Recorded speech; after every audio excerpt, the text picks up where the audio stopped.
ہندوستان کے زیر انتظام جموں کشمیر میں ہونے والے دہشت گردانہ حملے کی خبر ملنے کے بعد وزیر اعظم نریندر مودی اپنا 2 روزہ سعودی عرب کا دورہ بیچ میں ہی چھوڑ کر ملک واپس پہنچ گئے ہیں۔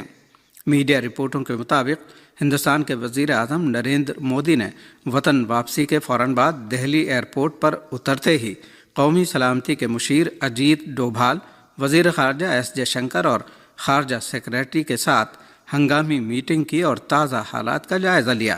وزیر اعظم نریندر مودی نے اس دہشت گردانہ حملے کو انتہائی سنگین قرار دیتے ہوئے افسران کو سخت ہدایات دیں کہ دہشت گردی سے نمٹنے کے لیے تمام ضروری اقدامات کیے جائیں اور زخمیوں کو فوری اور مکمل طبی امداد فراہم کی جائے۔ اس سے پہلے نریندر مودی نے social media platform X پر جاری بیان میں اس حملے کی سخت الفاظ میں مذمت کی۔ انہوں نے لکھا کہ میں جموں کشمیر کے پہلگام میں ہونے والے دہشت گردانہ حملے کی سخت مذمت کرتا ہوں۔ جن لوگوں نے اپنے عزیزوں کو کھو دیا ہے ان کے ساتھ میری دلی ہمدردی ہے۔ میں زخمیوں کی جلد صحت یابی کی دعا کرتا ہوں۔ متاثرین کو ہر ممکن مدد فراہم کی جا رہی ہے۔ دریں اثنا وزیر داخلہ امت شاہ بھی ہنگامی طور پر جموں کشمیر پہنچے ہیں۔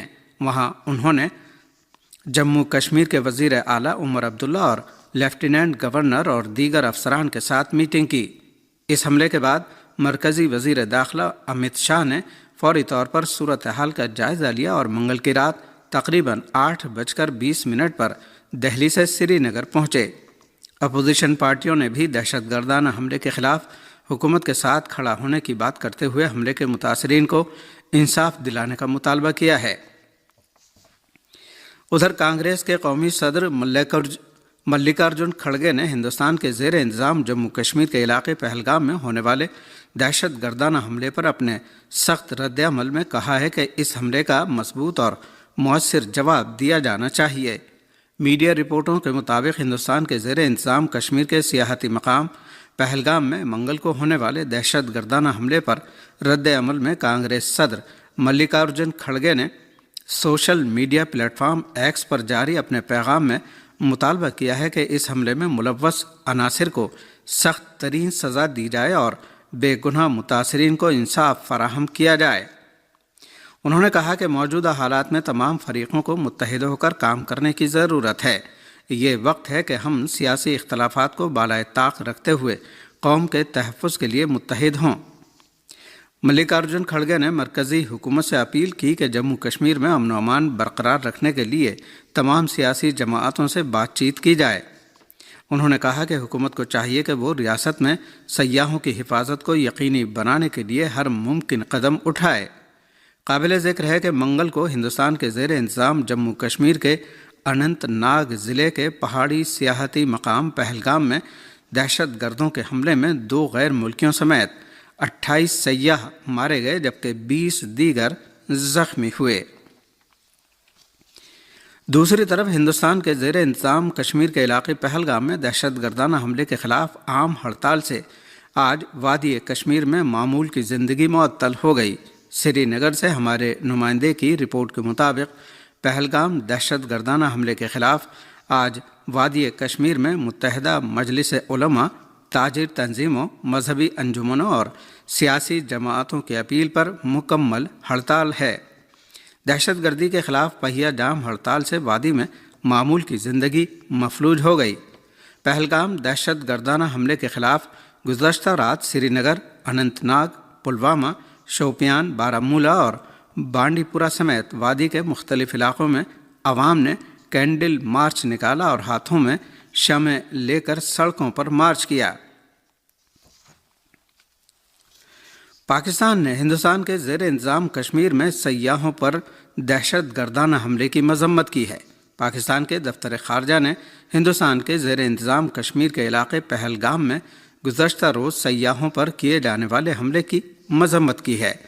ہندوستان نے سری نگر سے 90 کلومیٹر کے فاصلے پر انجام پانے والے اس حملے کو دہشت گردانہ کارروائی قرار دیا ہے۔ پاکستان کے دفتر خارجہ نے ایک بیان جاری کر کے ہندوستان کے زیر انتظام کشمیر میں انسانی جانوں کے ضیاع پر تشویش ظاہر کی ہے۔ بیان میں کہا گیا ہے کہ پاکستان اس واقعے میں مارے جانے والے افراد کے لواحقین کو تعزیت پیش کرتا ہے اور زخمیوں کی جلد از جلد صحت یابی کی دعا کرتا ہے۔ ہندوستان کے زیر انتظام کشمیر کے علاقے بارہمولہ میں سیکورٹی فورسز اور عسکری پسندوں کے درمیان تصادم کی خبریں ملی ہیں، جس میں 2 عسکریت پسند مارے گئے ہیں۔ میڈیا رپورٹوں کے مطابق ہندوستانی فوج نے بتایا کہ بدھ کو جھڑپ اس وقت شروع ہوئی جب تقریباً 2 سے 3 عسکریت پسند بارہمولہ کے اری سیکٹر میں دراندازی کی کوشش کر رہے تھے۔ فوج نے بتایا کہ شمالی کشمیر کے بارہمولہ ضلع کے علاقے اری میں دراندازی کی کوشش ناکام کر دی گئی ہے۔ اطلاعات کے مطابق LOC پر تعینات ہندوستانی فوجیوں نے دراندازوں کو انتباہ دے کر روکا، جس کے نتیجے میں گولی باری شروع ہو گئی۔ سیکورٹی افسروں نے بتایا کہ اری سیکٹر میں جاری دراندازی مخالف مہم میں 2 عسکریت پسند مارے گئے ہیں۔ آخری اطلاع ملنے تک یہ جھڑپ جاری تھی۔ غزہ پر جارحے صہیونی حکومت کے بھاری فضائی اور توپ خانے کے حملوں کی نئی لہر میں کم از کم 25 فلسطینی شہری شہید اور درجنوں دیگر زخمی ہو گئے ہیں۔ غزہ کی پٹی پر صہیونی حکومت کے جارحانہ حملوں کی نئی لہر کے 37ویں دن فلسطینی ذرائع نے مشرقی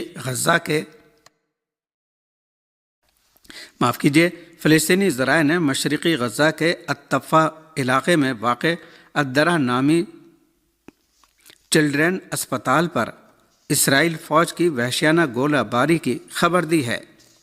دوسری طرف الاقصی ٹی وی نے اعلان کیا ہے کہ قابض فوج نے غزہ شہر کے مشرقی علاقوں میں مکانات کو مسمار کرنا شروع کر دیا ہے۔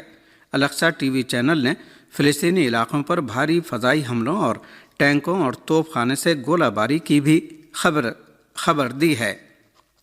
فلسطینی اسپتال کے ذرائع نے بتایا ہے کہ خان یونس شہر میں واقع قصبے بنی سہیلہ میں پناہ گزینوں کے خیموں پر اسرائیلی فوج کے توپ خانے کے حملوں میں غزہ کے متعدد شہری زخمی ہوئے ہیں۔ شمالی غزہ کے قصبے جبالیہ پر بھی فضائی حملے کی خبر ہے، جس میں متعدد افراد شہید اور زخمی ہوئے ہیں۔ اطلاعات کے مطابق بدھ کی صبح سے غزہ کی پٹی کے مختلف علاقوں پر اسرائیلی فوج کے فضائی اور توپ خانے کے حملوں میں کم از کم 25 فلسطینی شہید اور درجنوں زخمی ہوئے ہیں۔ یمنی مسلح افواج کے ترجمان نے فلسطینی مقبوضہ علاقوں میں صہیونی حکومت کے اہم اہداف پر 2 ڈرون اور میزائل حملوں کی خبر دی ہے۔ یمن کی مسلح افواج کے ترجمان یحییٰ سری نے ایک بیان میں بتایا ہے کہ یمن کی میزائل فورس نے ایک منفرد فوجی آپریشن کرتے ہوئے حیفا شہر میں صہیونی حکومت کے ایک اہم ہدف کو ہائپر سونک بیلسٹک میزائل سے نشانہ بنایا۔ ان کا کہنا تھا کہ آپریشن کامیاب رہا اور دشمن کا انٹرسیپشن سسٹم میزائل کا مقابلہ کرنے میں ناکام رہا۔ یحییٰ سری نے مزید کہا کہ اس میزائل حملے سے صہیونیوں میں خوف و ہراس پھیل گیا اور 20 لاکھ سے زیادہ صہیونی پناہ گاہوں میں بھاگ گئے۔ یمنی مسلح افواج کے ترجمان نے یہ بھی بتایا کہ یمن کی ڈرون فورس نے بھی ایک فوجی کارروائی میں یافا ڈرون کے ذریعے مقبوضہ شہر یافا میں ایک اہم بنگلہ دیش میں مذہبی جماعتوں کے اتحاد نے خواتین کمیشن کی تحلیل کا مطالبہ کیا ہے۔ میڈیا رپورٹوں کے مطابق بنگلہ دیش کی مذہبی جماعتوں کے اتحاد نے خواتین کے کمیشن کی سفارشات کو اسلام کے منافی قرار دیتے ہوئے اس کو ختم کیے جانے کا مطالبہ کیا ہے۔ واضح رہے کہ بنگلہ دیش میں یہ کمیشن شیخ حسینہ کی حکومت کے خلاف ملک گیر مہم کے نتیجے میں ان کی حکومت کے سقوط کے بعد نوبل انعام یافتہ دانشور محمد یونس کی انتظامیہ نے تشکیل دیا تھا۔ حفاظت اسلام نامی تنظیم کے رہنما نے اصلاحات کے لیے کمیشن کی سفارشات کو اسلام کے منافی قرار دیا اور کہا کہ عورتوں اور مردوں میں برابری کا نظریہ مغرب کا دیا ہوا ہے۔ جماعت اسلامی بنگلہ دیش نے بھی کمیشن کی سفارشات کو منسوخ کرنے کا مطالبہ کیا ہے۔ دوسری طرف کمیشن کی سربراہ شیریں پروین حق نے خواتین کے حقوق کے تحفظ کے لیے کمیشن کی سفارشات کو باقی رکھنے پر زور دیا ہے۔